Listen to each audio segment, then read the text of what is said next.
Dun, dun, dun, dun. Dun, dun, dun, dun. Rapatu! What's up, everybody? Welcome to the Frustrated Grad podcast. Today is a very special episode, and I don't know if it's going to become a regular thing. It will. We'll see. All right. So, me and my co host, who I will introduce now, writer, movie fan, wrestling fan, and all around nerd, Tony Hoffman. Introduce yourself, Tony. Can you smell what the rock is cooking? Remember that. Great delivery. All right, so we were talking last week and came up that we're both wrestling fans. I'm a huge wrestling fan. I don't know how large. This Tony, big. yeah, Look at my fingers. everybody can see it. Look at yeah, this big. So we decided we would talk about wrestling. I don't know if we'll see if this becomes a regular thing because like I love slash hate wrestling. It's a relationship that a lot of people have Yeah. with wrestling. Yeah, So I feel like most wrestling fans like kind of yeah, feel that way. I mean, it's, there's something that are enjoyable about it, but then there are some things that are like frustrating, yeah, about it. I think that's kind of like the way that the McMahons and the powers that be kind of want it. yeah. That she just said powers that be. It totally made me think of this terrible storyline from WCW back in the day. Like the powers that be is Vince Russo came over booking himself to be champ. Ugh. Flashbacks. All right, whatever. Okay, so I thought we would call these episodes like the frustrated wrestling fan. So I guess we can call this one FWF number one. So we'll see how far we get with this, but really, we generally just watch WWE, right? Like Yeah, I don't. I do. Yeah, on a normal week, I only watch Raw, and I'm starting to watch SmackDown now that it's actually relevant. But, yeah. And occasionally, I'll dip in and out of NXT, and you watch a But think little. about that. It's like Raw and SmackDown live back to back nights. That's like what, five Five plus hours. hours. Yeah, But then it goes over, most of the time. So that's yeah. just So it's like just Raw being 3 hours these last years that it's been on. It's just that is like drained my brain of the yeah. energy that I used to give to other wrestling products. Like I used to try other stuff like I would normally be The totally into like indies. newer shows starting out like hey this show Lucha Underground I'm totally gonna check it out but it's like I just endured Raw for 3 hours. Uh, I don't know if I have that much to give. which is the one that comes out like Pop TV, the old That one is Impact. Ooh, yeah, Impact, TNA Impact Wrestling.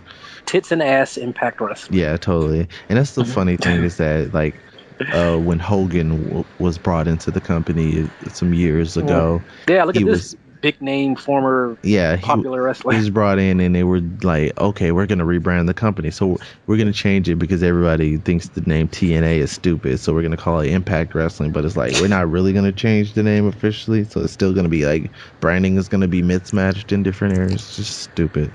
But yes, I don't really keep up with Impact. Yeah, it's So false advertising too. yeah, Green titties. yeah. I mean, you occasionally will see some. I mean, nothing bare, but occasionally, like somebody like Velvet Sky would let the pigeons loose, as Taz would say. But it was it wasn't enough. It wasn't enough to keep me hooked. Yeah. But so generally, this show is going to be just talking about, I guess, Raw and SmackDown, and when we catch NXT, I guess we'll bring it up. So we're just really kind of winging it. So I'm checking through the news. It doesn't seem like there's anything really significant as far as news this week for WWE, besides the fact that Yeah, no one's been busted for roids. yeah, No not one's recently. no one's dead. Yeah. Um, there's reports that Shelton Benjamin is injured. Originally, when they showed his promos on the first episode of SmackDown Live, they said he was coming back because that was kind of a thing that WWE decided to start doing when they split the brands. They're like, okay, we need some people to fill in these spots. Yeah, Like we don't have enough bodies already. yeah. Like So we've sucked the NXT level dry. yeah, With their big and then people we're now. bringing in all these cruiserweights from the Cruiserweight Classic. on Raw, so we need some more bodies. So they brought back Rhino, and they were planning on bringing back some other vets. I don't know if anybody else is going to show up, but they're going to bring back Sheldon Benjamin. But it seems like he has been injured, and I don't think he's coming back. From what I saw, it looks like he plans on putting his career on pause. So On pause. yeah, He's just like Kevin Spacey in Nine Lives, yeah. his life is on It's on pause. pause. Ha, ha, ha. Did you see that movie, Zach? No, No, I nobody else did. yeah, I was gonna check it Uh, out for $5, but my local theater doesn't even have it. So there you go with that. So yeah, so he is out for the count, and Meh. yeah, It would have been interesting, but I don't think it's yeah, I was always yeah. a fan of Sheldon Benjamin. That was just one of those missed opportunities. So Yeah, it's like exactly. maybe he would have had his second chance, but it seems like not gonna happen. He Because there's broke. so many people on the roster now who I feel like are currently missed opportunities need Exactly. to be Exactly. dealt with, and kind of a brand split helps that a lot. I know the last time they had a brand split, people who wouldn't have been focused on or who wouldn't have been top stars got their chance a little more. Like I love the brand split. I mean, like you just said, like it is giving like a bunch of wrestlers who weren't getting they're getting an opportunity yeah, on Raw, and now they get to have more of they get a spotlight now on SmackDown. This yeah, yeah, and I think right now that's working to varying effect, but sure. I stay hopeful because I think of the last brand split when they had three brands: Raw, SmackDown, ECW, and that was the time where we really got to see people shine. Like CM Punk would have never been like the guy if it was Yeah. just focused on Raw, but SmackDown he had this great run with the Straight Edge Society, and even guys like Jack Swagger, who's just completely like nowhere in present day. He had a great run in ECW, and people just got like a boost, and they got a special spotlight, kind of like how it happens in NXT now. This gets to be like this separate brand that builds its own identity, and these stars get to build themselves up. So I'm hoping that turns out to be what happens now. We'll Yeah. see. So before we get into the shows for this week, let's just talk about a little bit about our history as wrestling fans. Because with marks, they really want to know your cred. Like, how long have you been Like, watching? What's your for, uh, yeah, you're not a real gamer. yeah, exactly. Yeah. I mean, I've honestly been like very casual Okay. through the years. I would say like through my like childhood, like man, I'm old enough to like remember like Hulk Hogan and Hmm. Randy Macho Man Savage and like the Ultimate Warrior and Yeah. even Ric Flair and when before Triple H was Triple H and Yeah. Hunter the Hearst whole Helmsley. yeah, exactly the fancy boy and Yeah. the whole Attitude Era with obviously The Rock and Stone Cold Steve Austin and China, R.I.P. and Yeah. everybody else. And I didn't really start to get more into it and more knowledgeable of what's happening until I would say maybe about I would say 3 or 4 years ago, just watching it, Okay. watching Raw, every Okay. Monday night. With on like the female side as well as on the male side, I was definitely like a fan of like the Bella Twins. I Okay. enjoyed looking at Kelly Kelly. Yeah. That's pretty much what she was a Barbie doll, not much of a Yeah. wrestler, but she was fun to look at, obviously. Yeah. But yeah, and I like what I'm seeing. I like the fact that like on the women's side, things are definitely like more legit now. The matches are very entertaining. You Yeah. got some really great wrestlers now. They're not divas anymore. Yeah. They're women's They can be champions. women once again. Exactly. they're Yeah. now they're now women. It was kind of similar for me, but I've been pretty much a diehard for a pretty long time. Like I started, like you said, back in your childhood. My experience goes back to kind of early days of WCW because that was really my show. TBS. Yeah, so I was like everybody picked their team or whatever, and really WWE never really was on my radar until like I would say until the Monday Night Wars were kind of coming to a close. It was just by accident that I was just watching WCW, and then I didn't even really know anything about WWE, and then they started making it more of a thing, and the internet started out. It's like, oh, these guys are competing against each other. It's like, oh, they are. And then it really was highlighted to me on one episode of Nitro when they like exposed like, the other guys, their show is taped, so we can tell you that Mick Foley is gonna win their championship tonight. Hey, that'll really put asses in seats. But then it was like it worked to their disadvantage. Like, I actually want to check that out. I kind of heard of this guy Mick Foley. I think he was ECW.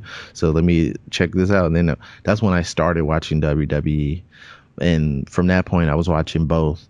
And when there was no WCW to watch anymore, I just stuck with WWE. And I've been pretty diehard. I went to two WCW shows. I went to the one show where Mancow was thrown out of the ring. And then I went to one of their last pay-per-views ever that was in Chicago. And I've gone to, at this point, I've probably gone to either 2 or 3 WWE shows. I believe I went to a SmackDown. Nice. And it might have just been 2. Went to SmackDown, and I went to WWE Payback, the pay-per-view, probably about 2 years ago. Yeah, that was my last WWE show, and I've been to indies, helped set up the ring at some shows, and I hang out at freelance wrestling. So pretty diehard wrestling fan. So Okay, Zach, you yeah. win. You know more about wrestling than I do. Okay? I don't know if I Jesus, know let's get that more. way. It's just that I'm You're more more of of a a wrestling fan. wrestling nerd. Yeah. But yeah, I want to go to the I think there's going to be like a WWE live event at like the Allstate Arena here in okay. Chicago, like in September. It's not. Is it a TV show or is it a house show? I think it's just a house show. That's the thing with those house shows. It's like it'd be cool to just see them come out and perform, but it's like I feel like I always wanted to be something of consequence. That's why I was kind of Exactly. like when I went to Payback a couple years back. It was like a little bit after Daniel Bryan was injured, so it's like, damn, I'm not gonna get to do the yes chance. Yeah. But then it was like he came Yes. out to give like some announcement about his career, and I think that was when his wife quit, and they were going into that storyline Brie or whatever. Bella. Yeah. So it was like, oh, we got to do the chant. He's not gonna wrestle, but he came out for the Get to point our fans. So, fingers in there. yeah, I got to yell out CM Punk, even though that was probably over a year after he had left. But it's just a thing to do in Chicago now, chanting CM Punk for no reason.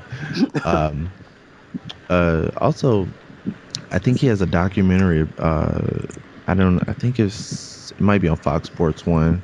I know it's Yeah, his starting. UFC. His Yeah, match is coming up, right? yeah, it's coming up sometime soon. So they're doing like the countdown After series. 20 years, he's Yeah, finally I mean you fighting. want to be ready. So Yeah. hopefully it's ready because I would like for him to have success in the UFC.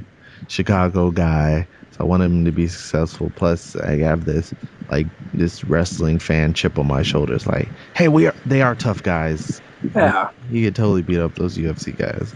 Just like Yes. we talked Fuck you, about. Conor McGregor. Exactly. We talked about before the show that he kind of worked all the marks and was calling WWE guys pussies It's because they're not real athletes like I right. am. It was Made like, fun of John Cena's orange shirts and his yeah. jorts or whatever. I mean, you can make fun of those all you want because I really don't care. Like seeing it as a character who's probably his time is up, somebody else's time. Dun, dun, dun, dun, dun, dun, dun, dun. But yeah. So Yeah, yeah. what do you think about John Cena on SmackDown? Do you think that's a step up, slap in the like? I don't know. I really don't think it matters because he's really like Is he still the face? the face that runs the place. I mean, he's really like a part-time guy at this point. Yeah, he's got other commitments with He's the hosting the Kids Choice Award. yeah, like that's a weird choice because it's like kids really still like John Cena now? Because like, what is his character now? He's just dude. I mean, Like, you he heard used what to be- AJ Styles said on the Raw. You know, all these dumb kids and they look up to you, and you know, and their parents are even dumber. and their parents. Yeah, what was that? That was the week before this past week. But I Yeah, felt like that was a really good promo because I was like I was in have been I in thought and that was out. awesome. I love that. Yeah, I've been in and out of watching TNA, so I never really got a sense of AJ's character from there. But although he really didn't have much of a character for a long time, Well, but his character now is to hate John Cena, yeah, and I like it.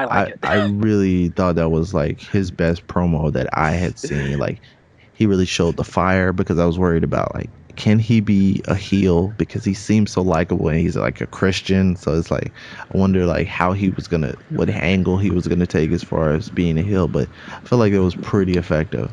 I don't like that he's like split away from the Bullet Club, but I feel Hmm. like they are doing cool stuff on their separate brands. So, like with that being said, let's get into these shows for the week. So let's talk Raw. As we speak, I'm watching the Raw match. It's Jericho and Kevin Owens against Enzo and Cass. Enzo and Cass. Yeah. So before that, the show started out with I think Enzo and Cass were coming out to do Spiel. uh their They're little spiel. crazy. Basically, Jericho comes out to interrupt them, and they have a little back and forth Yeah, before. Jericho mocks them, and Yeah, he calls him yeah, Enzo annoying, yeah. which, like, as far as insults go, that was like he brought that a few months back. I was like, okay, that's gonna stick because it's like it's just the perfect name for him. But a lot of stuff from Jericho is just like he finds something that he thinks is funny and he runs it into the ground. This is like uh, what's his thing now? It's like you're gonna get it. Get it, It's whatever it is. like okay, I get it. Like you just think this is your new thing because he has like 1,000 catchphrases. So he just decides when he wants to focus on one or not. Now he's got the it thing, and now stupid idiot, which is like finally picking up steam. Like people are chanting it at him. So I mean, I like the fact that he's like a little comical. Like he yeah, obviously doesn't take himself that seriously. totally. But it seems like I just wish there was something else going on with it because it's like okay, after like besides like his promos, it's like he doesn't have anything that hooks me like to want to watch his matches. It's still the same Jericho you've seen for the past like decade or so. Yeah, Same moves. I think he kind of like understands like His his role, role exactly his yeah. role I'm in hoping like the he's just WWE. like he's out to put these younger guys over and try to like pass the torch. Yeah, Hopefully. exactly, exactly. So they have their match. I don't think we're gonna recap anything Nah. like move by move or anything like that. But Yeah, it was kind of surprising that Kevin Owens and Jericho are teaming up. yeah, it's just a funny thing that Jericho it's just he has these periods of time where he does this and they always come up with some cute little tag team name. He had Jericho Show back in the day. He tag team with the Miz some years back. They were I think they were Jeremiz. It's just like stupid names. He's now they're calling this one Jericho. I feel like Jericho always gets first billing in these tag teams, and Of course. guys really need to call their agents and work on that. The next match after this one, I think, was the Jobber match with this guy. I think his This name, random guy yeah, I've never even heard Braun of. Strowman, obviously coming out for his weekly Jobber match to his theme music that just starts out. It just makes me laugh every time. So this guy, this black dude named Jarrell Nelson, he's the first one of these jobbers I think to actually just try to run away. So which that is was which I liked. I thought that was yeah, humorous. it made sense. And he actually got entrance music, so I thought that was funny. I listened to this other show, RBR Weekly Wrestling Talk, and they had a theory which makes sense to me, is that they switched up a little bit and they're having these guys actually have entrances so that like one of these times it's gonna actually be a real guy who's gonna actually give him some competition. So I'm wondering who that's gonna be. That's some random Yeah, rando. yeah, guys who are probably gonna come out all to the same theme music and just never be seen again. Exactly. And all of a Yeah. sudden, like Kurt Angle shows up, or somebody who is gonna give him some kind of fight.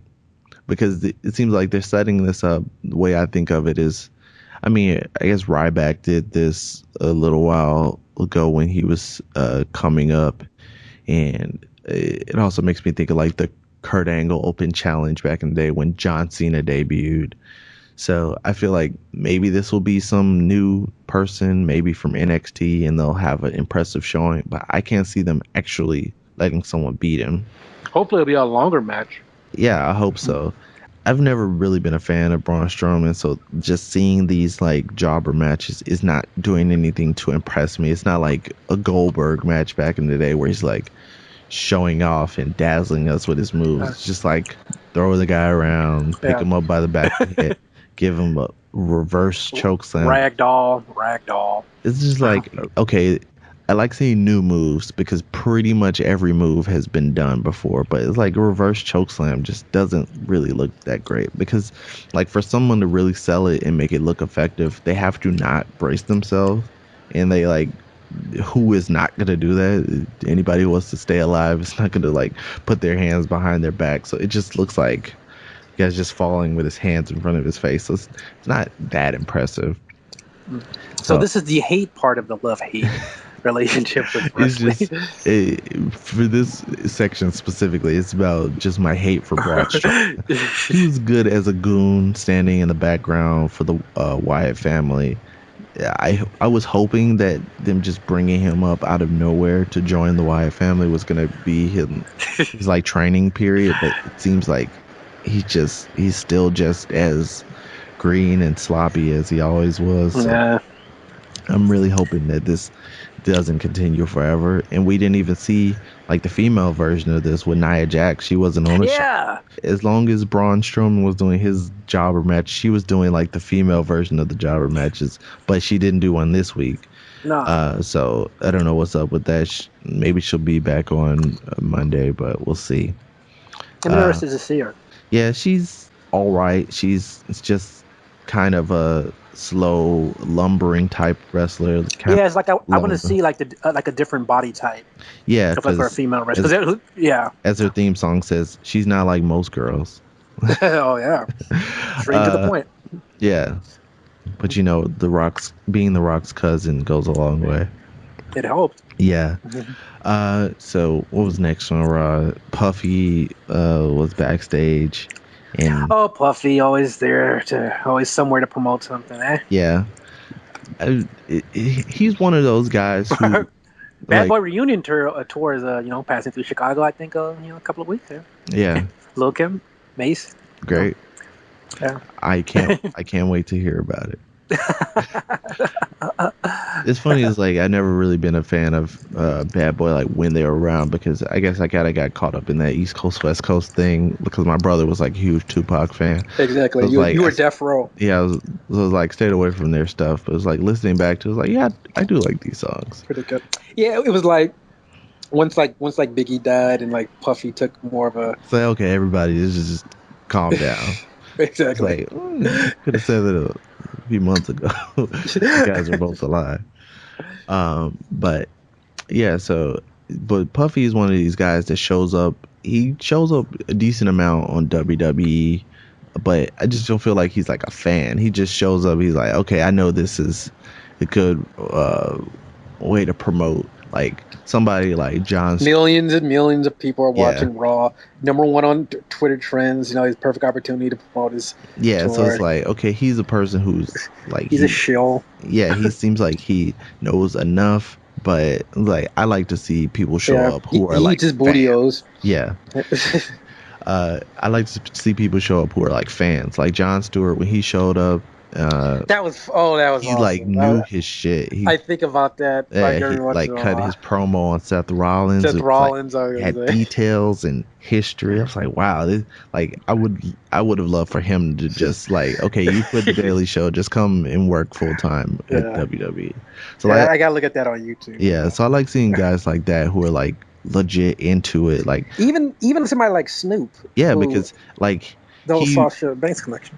Yeah, because he always seemed like somebody was kind of in and out, but like he's obviously like a lot of rappers, like they're like real old school fans. But Snoop feels like he he built up his connection with the WWE universe, and like now he's Hall of Fame. a legit part of it. He's in the Hall of Fame. He's got so many connections to WWE now. Like his old bodyguard, Brodus Clay, was in the company for a decent amount of time, and now his little cousin is there. So he's like part of the family. So I like seeing people who are like, you're here because you want to be here, not just because it's a way to promote. Like Stephen Amell from Arrow, he had been Yeah. talking about it for like a year or two before he ever got on Raw. So I like people like that. So So East Coast, West Coast, you're still West Coast with Snoop over I don't really care because in hip hop now everybody pretty much sounds like they're from the South. So it doesn't make a difference. Same producers are producing everybody. So whatever.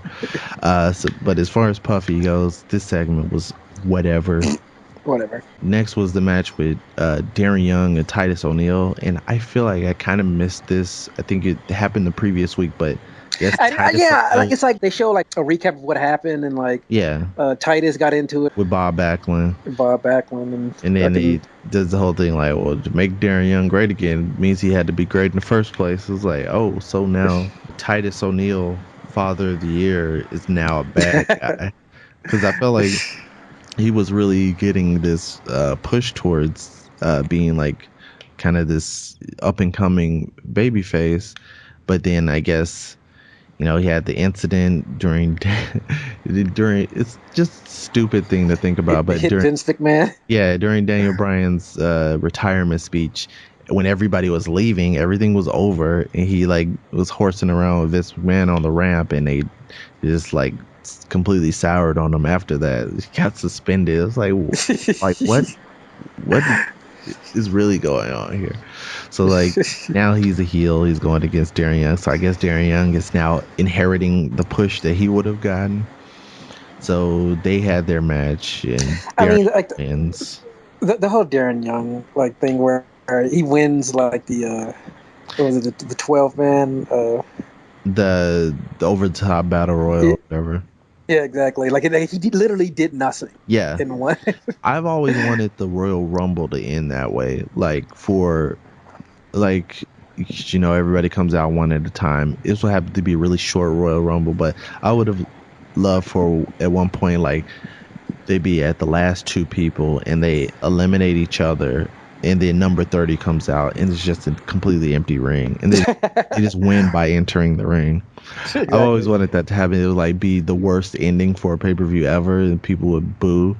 It's obviously have to be a heel, but I always wanted something like that. So it was kind of funny that he won that way to me, but it's like he keeps getting like these fluke wins or distraction roll ups or And stuff like people that. on social media just hated that, man. Hated that. Yeah, because it's like they do this periodically. It's like, okay, we're gonna push this guy. He's gonna be on a roll, but it's going to be like an accidental roll. Like they did this with Curtis Axel when he first changed to that gimmick. Like, okay, he beat Triple H was because of this, just these random events, and he Yeah, like stumbles into this success. And it's like those stories are never really that interesting. yeah. It's like, It's like an Inspector Gadget thing, if you will, yes, where he just yeah. accidentally like solves the crime Yeah, because it's without like, where are we going doing with this? Is he anything. gonna get a legit challenge and then have to step up and finally show his skill? Like, Yeah, okay, I like guess that would be.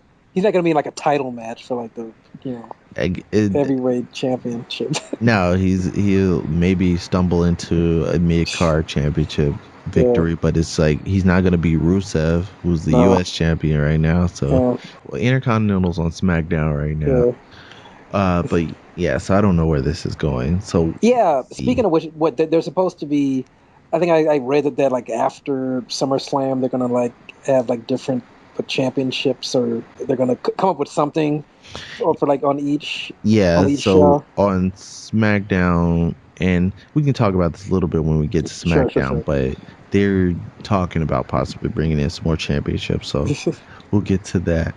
Um, all right, so next was Cesaro versus Sheamus. Again, I don't know why. Yeah, it was boring. Yeah, that was just whatever. Yeah, So Seth Rollins came on before and he talked some stuff about Finn Balor. yeah, Made I fun of his name Yeah, and I kind of like the way he went into that as far as describing uh like he just basically goes on a rant like describing what his name means what famous warrior demon yeah. king. So it kind of tied into the little video package they show later with Finn Balor. It's like, okay, it shows the history behind his name, although it's kind of weird when they're like calling out the fact that this is not his real name, because like, okay, Seth Every Rollins is also not wrestler, your real name. every single wrestler is using a different name. Yeah, so it's like, okay, that's it's funny that you want to point attention to that now, because it's like in a couple of months, or depending on who we're talking about, you want to shy away from that. It's like, okay, Roman Reigns is related to the Usos and The Rock and Nia Jax, but they all have different last names. So like, if you want to start focusing on names, you're gonna get all tied up in knots. But whatever. Like whatever, man. But so yeah, Cesaro versus Sheamus was whatever. Neville and Sin Cara versus the Dudley Boys, and yeah, I don't remember anything about this. Just hats on It's very to the guy, but like one-sided. whatever. It's like, Yeah. I really want Neville to come back to the point he was at before, when he was like nearly beating John Cena in his open challenge, but it's like now he's just in a tag team with Sin Cara, who's like person I've never cared about, no matter who was under the mask. Um, and I guess that's something we could talk about. Sin Cara's getting some kind of heat backstage. I don't know if it's necessarily falling on him or the other guy. He got into a fist fight with one of the vaudevillains in the back. Yeah, Yeah, it were like it was some like rumor or something that happened with that. Like yeah, somebody threw something bottle or it yeah, was like an unopened can of yeah. I pop or think I something. think I can't remember which one of the vaudevillains is the shorter guy, but The one with the mustache. yeah.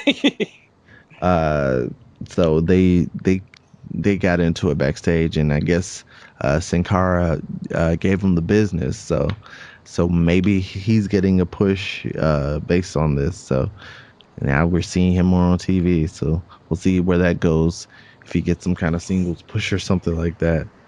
Um, Next we had a little thing with Sasha Banks and Mick Foley. She kind of asked for, I don't know what if this happened right before the match or not, but she It was asked for a before. handicap match at the pay per view, and Mick Foley basically says, "Well, you just fight Dana Brooke uh, tonight. If you beat her, she's No banned from help from ringside at yeah, SummerSlam. yeah. If she wins, then it's going to be a handicap match." But it's like, why not just ban her anyway? Because she's not supposed to interfere. Like, you could preemptively do this, but I guess whatever. And it ended up working out for Yeah. Sasha anyway. So Sasha Banks beats Dana Brooke. Uh, any, What do you think about Dana Brooke?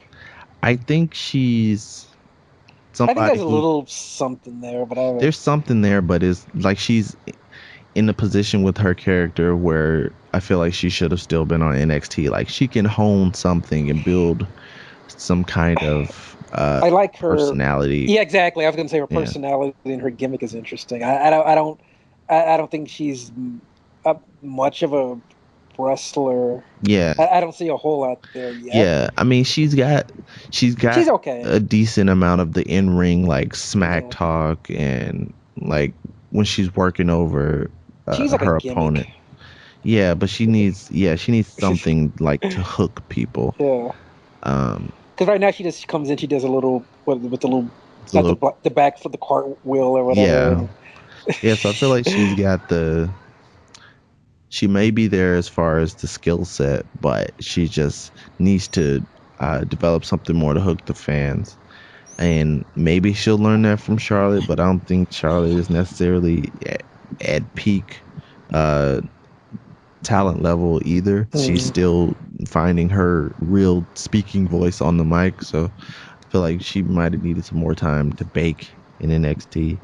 I don't understand why they took Flair away from Charlotte just to put another person with her. Like, I feel like she should either stand on her own or I felt like Flair was doing a fine job of just I being don't the manager or whatever. I don't know if they did that because of some issues that Flair was having. Like Yeah, there was like some thing at like the airport in like Boston like a couple of months ago where he like hurt his hand or his head and yeah, it was confusing because yeah it seemed like he like because I heard about it, was like it sounded like he like based on reports it was like okay he just fell down and yeah. like everybody's worried about is he drinking again or it's like okay I mean like he is oh, 70.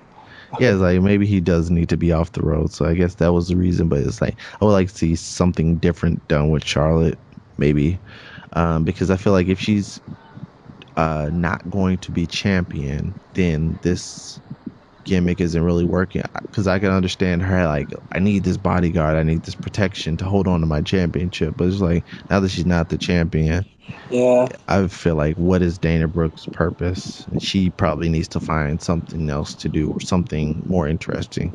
she needs to be like on her own Yeah. solo. So after this, We had a wedding. okay, was the wedding next? Was Rusev and Lana? And They came out and showed their like married in real life, and yeah, they showed their slideshow basically of their wedding pictures, and they then go back you and know, forth. yeah, they bring out the cake and stuff, which you Yeah, knew you was know what gonna. happens. Cakes are never safe in a WWE ring or even backstage No. for that matter.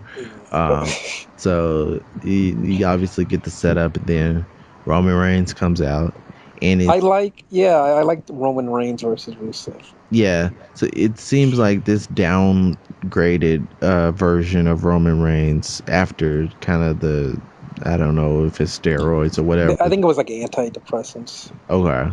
Yeah. So whatever the wellness policy suspension seems like now that they're not pushing him so hard in the main event area is it's doing a little bit better for him because it seemed like I heard a few cheers this time when he came out. So that's something. People seem to be a little bit more willing to see what he had to say. Yeah, I Uh, think that like when it comes to like who you hate more, and more people hate Rusev yeah, than Roman because Reigns. he just like because Rusev is just doing a job of being a heel. He's Yeah, like you stupid you Americans. stupid American. This is my This is wife. my wife. I can She's only have her. oh You know to my you want son. her, but she's mine. So like I feel like that was effective, and when Reigns came out, it seemed like he got a little bit of better reaction. So that was interesting to see. Trying to see. So was it this past week or the week before where Gallows and Anderson had like the green screen promo where they were basically talking about how they gave Biggie ring post-itis. That was this week actually. Okay. Yeah. So I thought that was funny. It was a little something different from them because I was wondering what the club was going to do without AJ. So they have so that was a little funny promo from them like the, the last match was it was a Cesaro versus Rusev. okay. The second match of the night for Cesaro. Okay. Cesaro. Yeah. Yeah, that's right because because what the first match was it to qualify for this match or something or he just kind of talked his way into the match He talked his way basically. into it. The second one, yeah, he just showed up. Yeah, so that was interesting like It was for his belt for the yeah, yeah, the U.S. champion. so Rusev still sticks it out and wins the match. It was a fairly entertaining match, a long one. Yeah, yeah, it was looks like on here it says 9 minutes 45 seconds, so it's pretty good.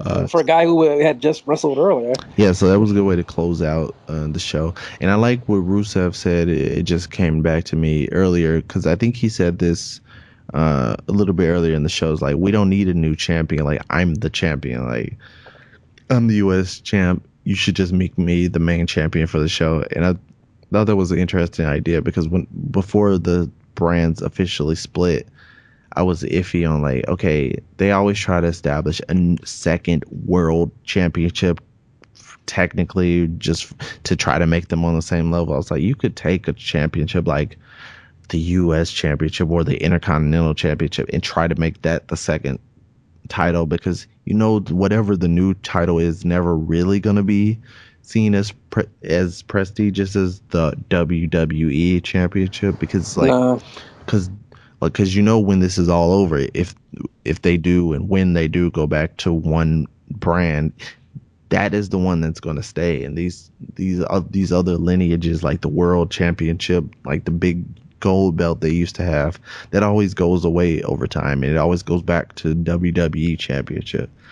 So I feel like I'm always weary about establishing new championships, but that's what they're doing. They're doing it for the WWE Universal Championship at the SummerSlam. intergalactic Yeah, championship. basically, champion of the universe. So we're gonna defend it on Mars.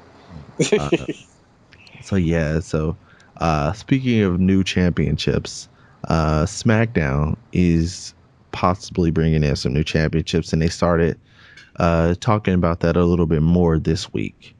Uh, so throughout the show, the commentators were doing more of talking about, like, okay, because it was kind of weird, like they ended up drafting all these women to SmackDown. It's like, what are they fighting for? Like, they don't have a championship. So they started to talk about that a little bit more this week. So, like, saying, oh, they're trying to show off so they can be seen by Daniel Bryan and Shane, so they can be in contention for the whatever we have as far as a women's championship coming up. Yeah, And then they talked about with the tag teams a little bit too, like American Alphas showing off they want to be in contention for the tag titles when they show up. So it was interesting that interesting. they finally brought that up. But it's like, I always shy away from them bringing in a bunch of new titles, because, like, okay, you have to make these all important. It's like, okay, if you do maintain the brand split and make these brands have distinct separate identities and build up separate fan bases, then I'm fine. But I always have it in the back of my head, it's like, I don't know if they're They're all just gonna, in on this. yeah, exactly. They just bring it all together Yeah, again at some point. so I'm hoping they really establish this as separate. Like, that makes me fall back to thinking about NXT, because it's like NXT is legitimately a separate brand from WWE. It has nothing that crosses over, and I really want them to establish their brand split like that. And it's Exactly. like, okay, we have this match with Randy Orton versus Brock Lesnar that's like was set up before the brand split pretty much. So that's like their last little string of cross promotional interaction. So I'm hoping, like, after that they like completely cut themselves off, so that there's very little crosstalk between them, because I want these to feel like different shows. And Exactly. right now it's like, since the brand split just happened, and it's like hard to really remember like who's on which show. It's like, I want this to be like a thing. Like, But SmackDown is something completely different than what you're gonna see on Raw, and I'm hoping but you they get to that. but you still have like some of your free agents too that can Yeah, you jump from have. show to show. Yeah, speaking of free agents, we're gonna see one on this show. Okay, so how did the show start? SmackDown. It started off with a Wyatt and his goon Okay. coming out, and then talking whatever, and then Mr. Ambrose, the WWE champion who's on Yeah. SmackDown, comes out to talk some more smack. Yeah, and then he's in the middle of his thing, and then Ziggler just comes out and charges the ring. Pretty So much. I like the fact that Dolph is finally getting like a push here. he's getting a push. It's a little bit late, but Yeah, I'm definitely interested in late. seeing how this goes, because I don't think there's a good chance of him winning at all, No, I would be shocked. because like the track that Dean Ambrose is on, I think is finally interesting, because he's finally been drafted away from Roman Reigns, so his character is not like Roman Reigns' best friend.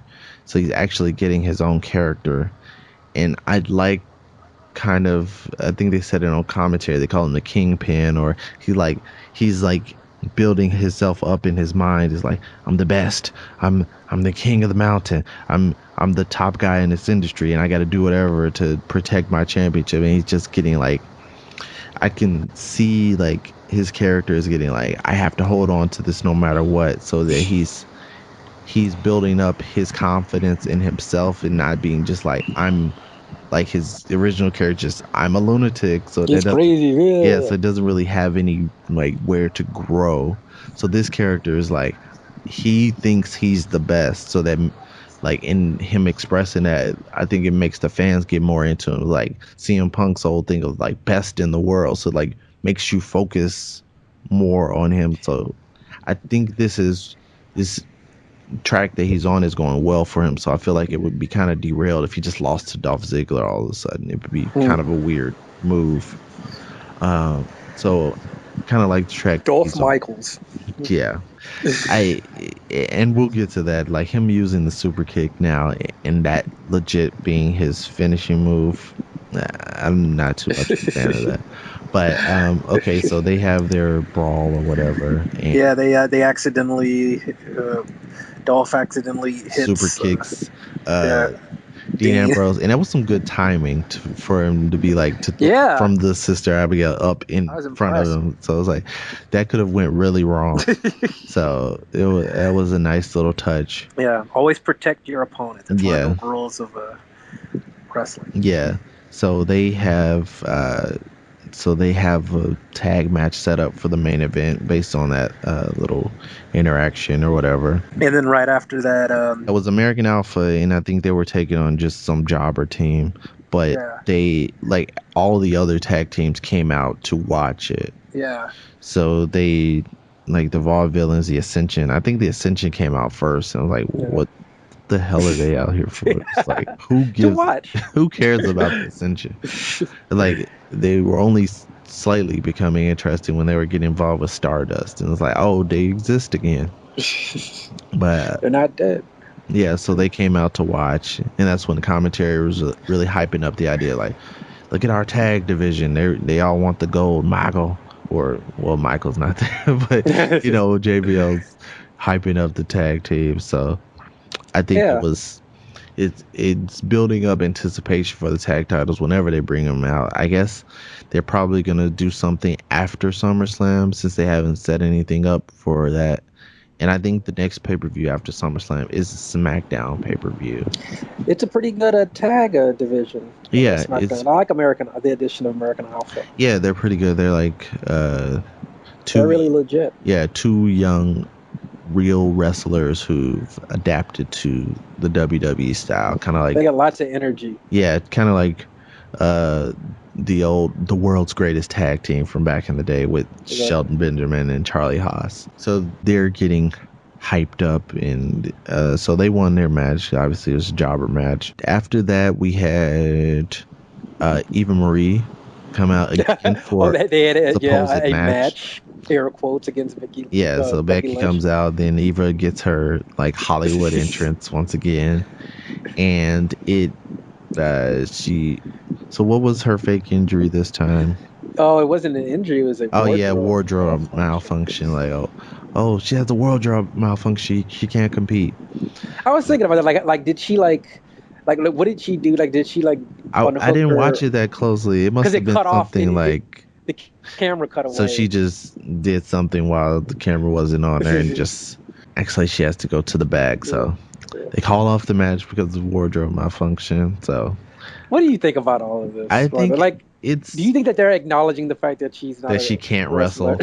I think they're playing off of that, and then Yeah, it's supposed to be like some kind of crazy reveal when she finally does wrestle, and she's got all these yeah. crazy Beats the moves. crap out of Because someone. like she did a lot of training with Brian Kendrick or whatever, so she does the slice bread number two or whatever, the move where you run off the ropes, kind of like the uh, what Spike Dudley used to do back in the day. So she has some moves that she's built up. So I guess she's just gonna try to wow everybody when she brings them out all of a sudden, which I feel like is kind of like what she's doing now is very heelish thing, but I feel like when she like surprises everybody and shows off her moves, it's like that's kind of a babyface Yeah. type thing because I don't know. I mean, she's practiced like suicide dives and stuff, so she might not do that as a heel, but sh You think that there's they'll some kind like of reveal coming, I guess. she'll do it at like a SummerSlam or whatever? Possibly. I don't know if they have carved out a spot for her on the pay per view, but it would be interesting to see. After she went to the back, Alexa Bliss came out to Alexa Bliss kind of comes take her out, place. a blissful match against Becky, and she. Yeah, nothing stands out from what I remember in this No, no, match. no. Uh, yeah, I've never really followed too much of Alexa Bliss on NXT. She's Uh, a short ball of fire. yeah, so she wins with her like her moonsault or whatever. Oh, and Eva comes back obviously and interfere. To distract, Yeah, yeah. And that's how Alexa wins. yeah. So whatever. So she It's like says whatever. she's 100% again. She'll be back for next week. So we'll find out. So the next match Yeah. was Randy Orton versus Alberto Del Rio, and This was a fun one. it was fun. But I think that I like that on commentary. I think that Mauro Ranallo, whose name is very hard to say. Mauro Monaro. Yeah, he pretty much brought up the fact that Alberto Del Rio in a past life was an MMA guy, so it's kind of I guess they're just saying like this is a good test for when Orton goes up against Brock Lesnar, with this guy who has similar background, I guess you could say. But it's kind of weird to me the positioning of this match because it's like Randy Orton, I think was the last week he fought Fandango, and this week he's fighting Alberto Del Rio. They're two guys that are kind of like not have not been focused on, have not been top guys for quite Nah. a while. So it's like taking a decent amount of time to beat uh Del Rio. I think this match was like 12 minutes. So taking that long to beat Del Rio is Not doesn't really impressive. make you look impressive when you're going against this guy who's just basically been running through the entire roster. So it's like I don't know if this makes me more or less excited for him fighting Lesnar. It's like if he was gonna take on Del Rio and look impressive in this fight against With the Lesnar, arm issue, too, yeah, it's apparently. like he should kind of just like wipe the floor with Del Rio, and it didn't go that way. So kind of having a competitive match with somebody who's like glorified mid carder now is like not really that impressive. So I'm just still wondering about that. I'm hoping that uh, they do a little bit more, but I think really this next coming week is their last chance to close out the feud before SummerSlam because SummerSlam is next Sunday, right? On the 21st. Yeah. So hopefully this next coming week on SmackDown they do something a little more impressive because like the Del Rio thing, it was good, but I want something to make Orton look more like he's ready to go into this match because in the match versus Lesnar, I'm kind of rooting more for uh Orton just because I I want to am, see too. something different. Because we've seen the Suplex City matches where he just basically throws a guy around for as long as he wants and takes him out. So everybody It, obviously is looking forward to like the F5 into an RKO. Just wonder how they're gonna work that out. Yeah, I'm just looking at, like, Orton just posing after he beat Del Rio. Just, yeah, I like it. I love it. yeah, Standing on the ropes. yeah. Because I feel like I like Randy Orton as a face, and he hasn't really got to do it a lot. No, can But hurt. yeah, and I just think he seems like he's got some fire in him, and he's like excited. And I feel like there's been times where he like didn't seem into it, and I think he feels like he's into it right now. So I would like him to have a good showing versus Lesnar in this match. What was next? Uh, One of the free agents yeah, going up against the biggest free agent in Ryan pro wrestling, Heath Slater. Heath It's later. weird to like seeing a lot of people online I just like like him really now. into Heath Slater. I don't get it because like I like he's his still the gimmick. I same mean, guy. I like the fact that, like, he's he's desperate. He has his 9 or 10 or 7 kids he has to Yeah, defeat, and he's got his swimming pool or yeah. It's like that he it's a, just built. I think, and it was funny because they finally brought it up on the show when he was like talking to Rhino backstage. But like, yeah, Rhino's running for mayor in whatever his city is, and I didn't so even that know this. That's true. yeah, he's actually he won his primary election, and yeah, he's uh, I can't remember if he's Republican or Democrat. I think he's a Republican, but he's going into an election sometimes too. So it was just funny that they actually brought that up in their little backstage thing. So that leads into this match. He loses the match, but Shane and Daniel were thinking about Yeah, they were. possibly Yeah, they were signing thinking him about anyway. Like, signing oh, him he anyway. showed some heart, so it was still impressive. I think we might want to sign him, and then he comes, just doesn't let them Screw talk. you guys. I don't care. Yeah, so he basically uh, shouts them down and completely misses the fact that he was gonna get signed anyway. That was funny. I'm wondering where they go with it now because like what's left, He goes to Raw. I guess. But it seems like they don't even have room for him over there because they still haven't even debuted their cruiserweight division, and I don't know. So we'll I see. just like the fact that he's like this pathetic, desperate Yeah, guy. but that's one of those things that I think like we all like I was saying before that the last threads of connecting the shows was the Orton versus Lesnar thing, but now we have Slater going back and forth. It's like, is anybody gonna like step up their security? They were trying to keep out Lesnar, but you just let Heath Slater, who's not on either brand, just walk in the door every time. So I'm wondering how that's gonna close out because like okay, you've said he's not going to SmackDown, so is he gonna try out for Raw and fail, or is he just gonna wind up on NXT? I guess we'll see. Um, He just next, fails back and forth. yeah. So next was Carmella coming out to do her promo, and this was pretty painful to watch to me because On an entertainment level, yeah, because I think like uh I've heard it before like if somebody was watching this who didn't watch NXT and didn't know that Carmelo was with Enzo and Cass, it wouldn't make sense that she was coming out and doing like a promo exactly like Enzo Amore, but like there's no reference to them and it's just uh, really bad.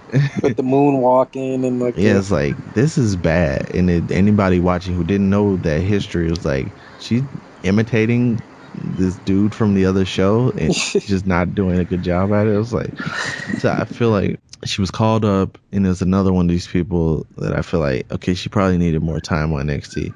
Her like in the ring seemed like she was okay, but like I this, am Carmilla yeah, this and I am here. yeah, this gimmick is like not working for me. It's very annoying, and it like she took on Natalia, so she's obviously supposed to be a baby face, but this promo is like very heelish. Like, She needs to like lose like the hat and like the jacket and yeah, it's stuff. just very annoying. And one thing I noticed, like, I don't know, like the backstage relationships or whatever, but she sounds a lot like Sasha Banks when she talks. So I'm assuming they would have to be like best friends or something, because she like sounds a lot like her when she was talking to me. Um, Yeah, it's early. I yeah, don't. so I would like for her to do something else. She doesn't necessarily need to come out and talk every time. Maybe that'll help. Maybe she'll find some other angle on it. Yeah, but she didn't. She didn't finish talking because Natty Yeah, came she out and got well. She caught her this time. Like last time, she just got clobbered from blindsided. behind. But she Yeah, I'm caught sure her. you enjoyed that. Uh, Interrupting that promo was great last time, but yeah, she got through most of it. So the match happens, and she beats Natalia with like a leg choke submission thing. Call Yeah, it the code of silence. exactly all the baby faces won. Yeah. Yeah, yeah. So I was like, I guess that's fine. Like Natalia is a submission specialist, and this person who looks like they just learned this one submission tapped her out. So I would like to see like a Uh, more substantial match where you could see a little bit more of her skill because it just kind of seemed like she just lucked out and got that hold on. So we'll see. Uh, after that was the main event, right? yeah. After that was the main Yeah. So event. we have the mini Wyatt family, uh, Bray Wyatt, Eric Rowan versus Dean Ambrose and Dolph Ziggler. I know it was kind of a little bit of back and forth. I can't remember exactly, but I think it was some like one-upsmanship between Ambrose and Ziggler, right? Yeah, because obviously they're Yeah, going to be facing so each they're other at setting up SummerSlam. their rivalry a little bit. Yeah, they use teamwork and everybody's. They end up winning the match, and then all of a sudden, they're rivals. And Yeah. So and Ambrose Dean. hit Ziggler with the dirty deeds or whatever. And this was something that we brought up a little bit more, but Ziggler, he won the match with the super kick, right?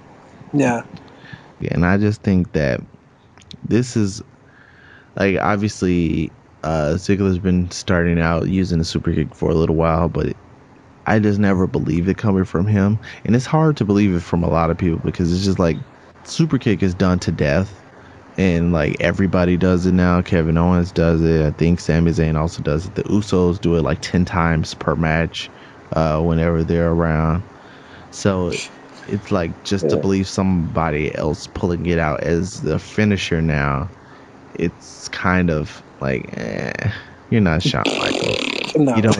don't have all the fanfare. You haven't built up the legacy with it, and just to be like, okay, now this is my move. It's like, I don't believe it. Like I expected there to be a kick out, and where it wasn't, I was just surprised.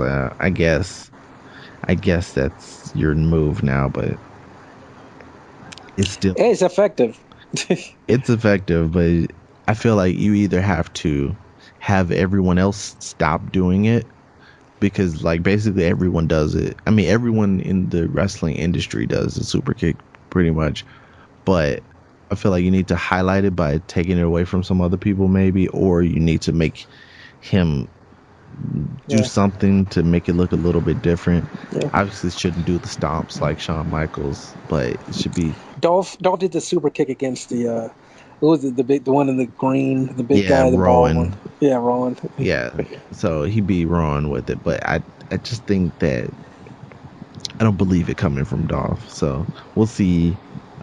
So that's building up. I would be shocked if he won. That's just, Yeah, So so they're going into their match at SummerSlam. They have one more show before the big show. So I guess there's going to be some kind of some fallback last from. altercation before the pay-per-view, but really I think that it's kind of a match that like this is a match that looks like it wouldn't be a main event, and because you have a split roster, they're making it the championship match. The Randy Orton Lesnar Yeah, that's match clearly going to is be the last match on the show. that's the main. Because even with both championship matches, okay, you have Seth Rollins versus Finn Balor. That's going to be a very interesting match and very exciting, but it still doesn't feel like main event level match. No. Still two guys who are kind of you're hoping they become top guys, but they're not yet. And then you have on the other See, side, uh, Ziggler versus Ambrose. Is like okay, Ambrose is getting there, but it's like Dolph Ziggler seems like kind of a random choice. So it still doesn't feel like the main event match. So you have the match of two guys who are basically part timers. Orton is probably going to be back on more of a full time schedule, but you have this guy who's just going to come in, take over the show, and leave. But you still have to yeah, build up both of these if he doesn't get rosters. suspended again. Yeah. Yeah. So I'm hoping that we see a little more from these separate rosters after Mhm. SummerSlam because I feel like there's still shows that feel like they're missing something. Like I don't feel like there's a specific guy. Like this is the guy I'm watching this show for. And for a lot of people that used to be John Cena back in the days, obviously not John Cena now on SmackDown because he's like straight up part time now. And I don't know who that person would be for SmackDown. It's like, okay, Ambrose is the top guy, but I need something like exciting to pull me in. And I don't know if they really have it yet. I don't know, man. Cause and another thing is like they got the cruiserweight division on Raw when I feel like SmackDown was the show that probably needed that like new attention and excitement. But it's I guess it's weird because they only have a 2 hour show, so it'd be hard to fit Yeah, in a whole division. it's that and the fact that Raw is always going to be number one priority. Yeah, it's like they have a 3 hour show to fill out, so they obviously have more spots that are open. Yeah. But it's And like, that's the WWE's show to fill yeah, out. that's the flagship show. Yeah. But it's like now both shows feel like they're missing something. So I guess hopefully the cruiserweight division will help that on Raw. But Raw just still 3 hours is just really hard Like, to deal with. Like it's like after like I finally got my wife to watch Raw with me, and then like probably like halfway through she was asleep, and then it wasn't too long after that where I was dozing off. I was like, this is kind of a slog to get through this show. So I feel like for it to be a really effective brand split, like it would have been nice if these brands were actually strong, yeah. equal.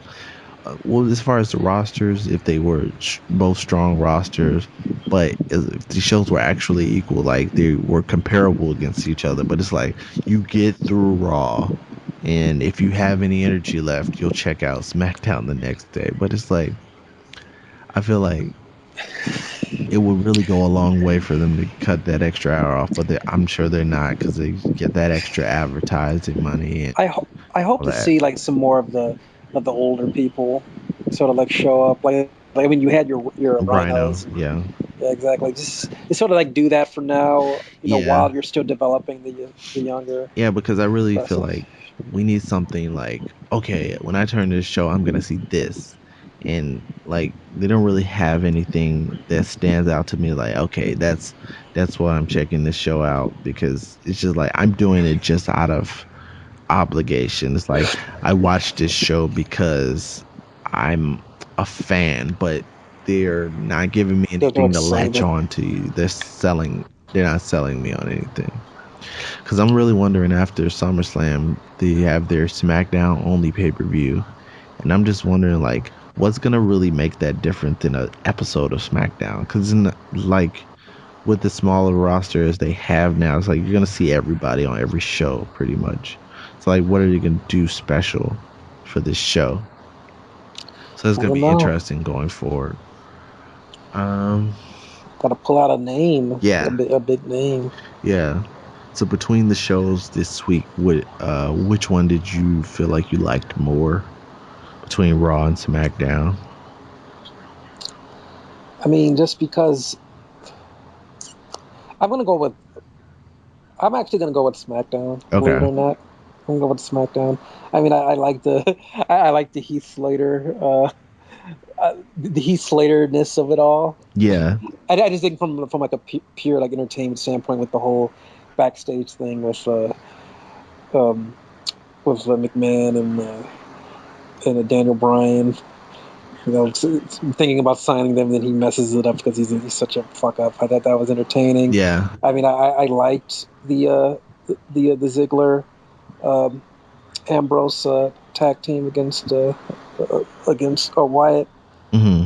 Um, yeah, and then, yeah, and I yeah, I think that maybe because it's only 2 hours, that's Yeah. probably why I enjoyed it more. It's an easier watch, Yes, it's on a but Tuesday. for me, as far as rosters, I still think that Oh, Raw has a better roster. it has a better roster, Yeah, and it's like it's an ordeal getting through it. But for this week, I feel like I liked Raw more because like on the SmackDown side, it's hard for me to care about Ziggler, and they're telling me to care about him now. So it's like it kind of feels like they're just treading water. Like, okay, this is just to pass the time until they figure out what they're really doing.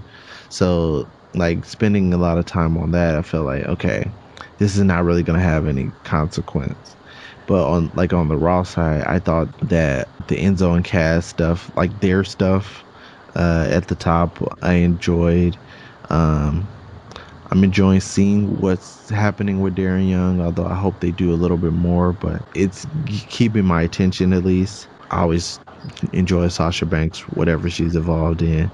Of course. And the Bullet Club promo, I just thought that was funny that they're actually just trying to do something different and weird with their feud with the New Day. So I'm interested in seeing where that goes. So Yeah, I'm interested in seeing AJ Styles and yeah, John Cena, where that finally culminates and ends up yes. So they're on fighting SmackDown. at SummerSlam, but they didn't have any. They were neither one of them was on SmackDown this week, right? No, Yeah, because I think they were in Australia for some live event there.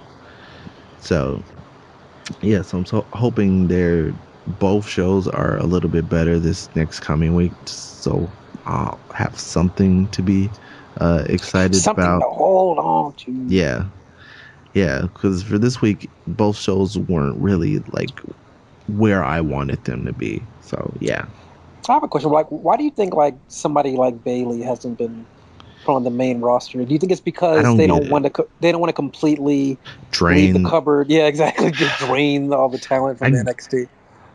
I think that's probably part of it, but then you have people. I mean, I guess it's like a balancing act because it's like you pull up people like Dana Brooke, who obviously wouldn't be missed from the NXT roster, but But she she's doesn't not really help the doing anything on the main roster. exactly. So like Bailey would really be cool to see on the main roster, but it would be a huge hole missing from NXT. So it's like you have to do this balancing act. I guess you have to bring in somebody to be as exciting as Bailey and to kind of carry that women's division there, and they can be her replacement for her to come up to the main roster. So it's like it's always kind of It's you like have to yeah, have it's like a have them tap of new people coming in all the time.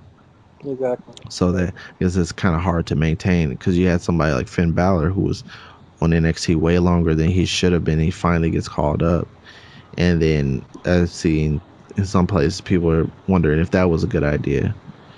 But I mean, but it's supposed to be developmental, and they're Yeah, supposed to yeah, move up yeah. when they are ready. But then they've also built it into a separate brand, so it's hard to play both roles.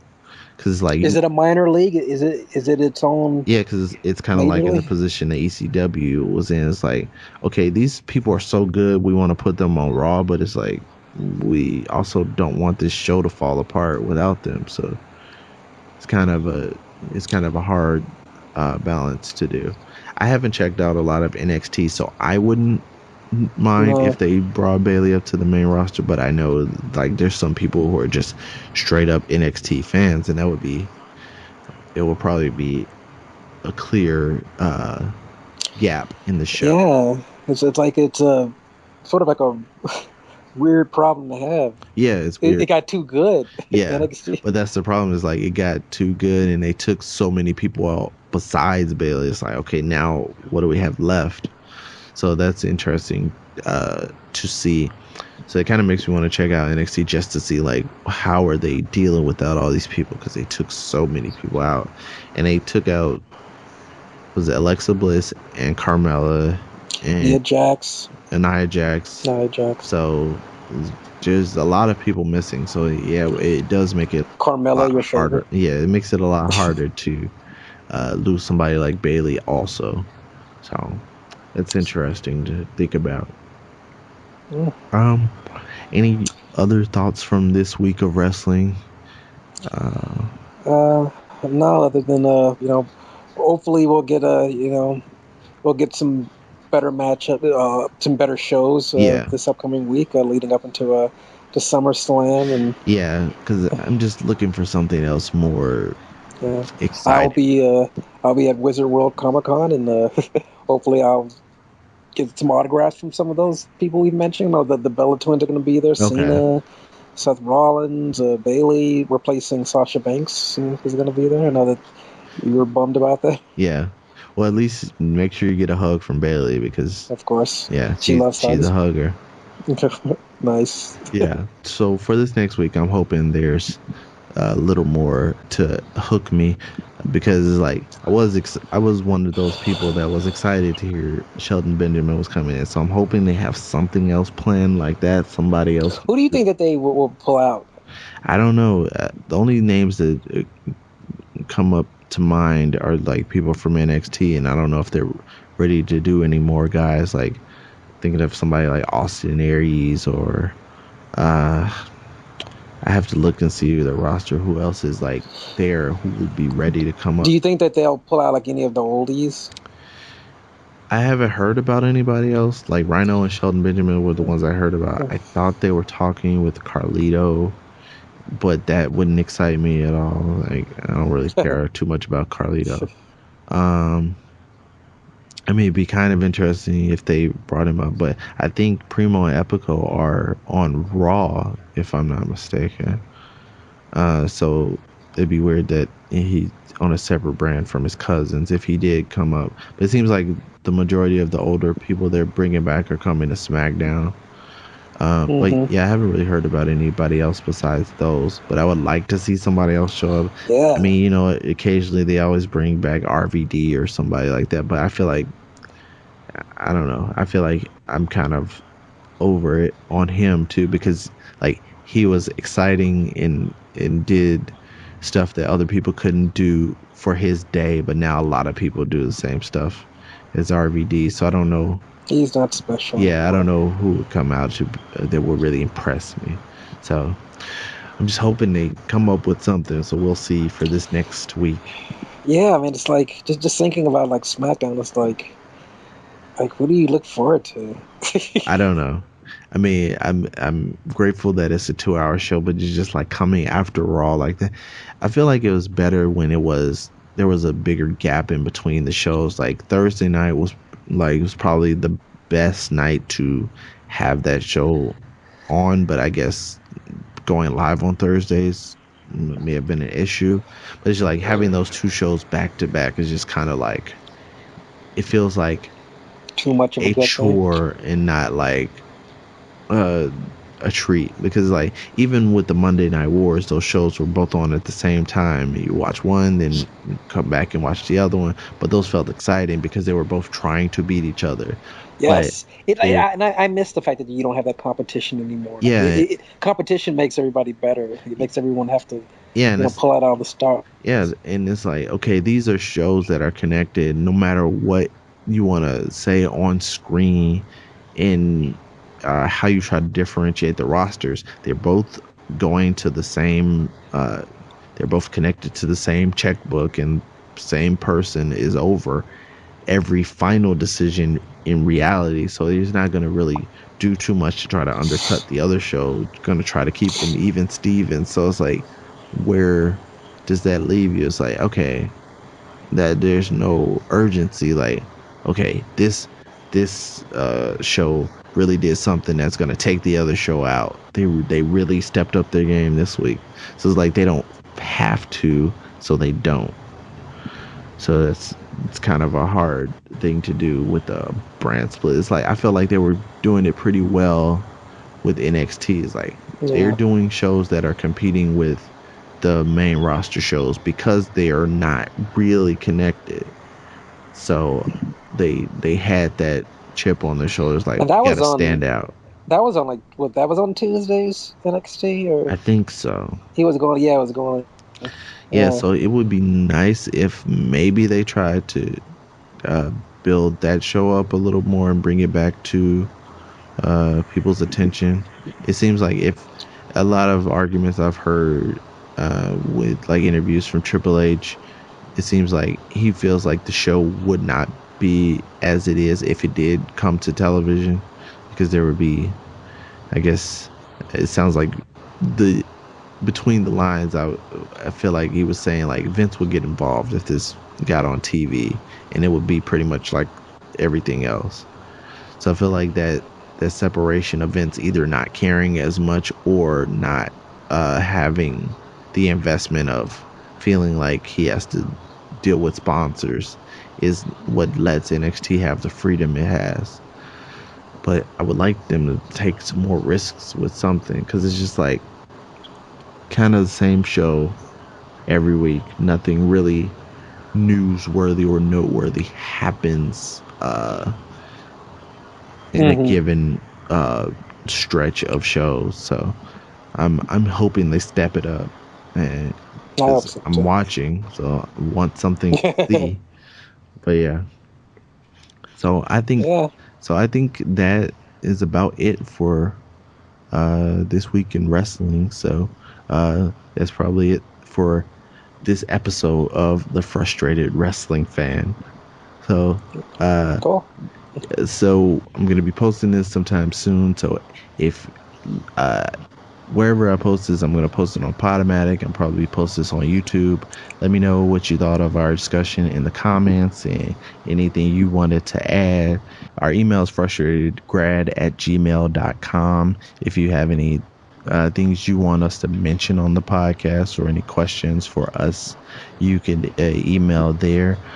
But yeah, so that's basically it for the show. You want to give out your info for how people can contact you or whatever? Sure, you can find me on Twitter at Anthony Hoffman. You can find me on Facebook at just search Anthony Hoffman.